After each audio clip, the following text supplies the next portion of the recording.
Hindi po eh. Masakit. Kaya po kanya kung dispensa kita. Kung ay sabi ko maniniwuli ka chuya kaya masakit yung daramdaman ko. Kumuha gawin po rin.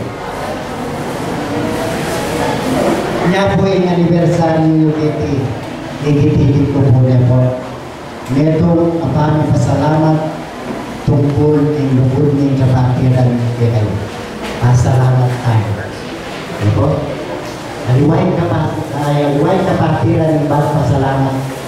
Ngunit itam yung magpasalamat ng kapatiran niya.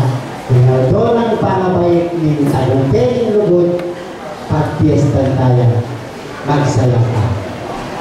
Ito, etang po kaliwat, hindi dapat tayo, at niya naman pamag-anibersaryo po.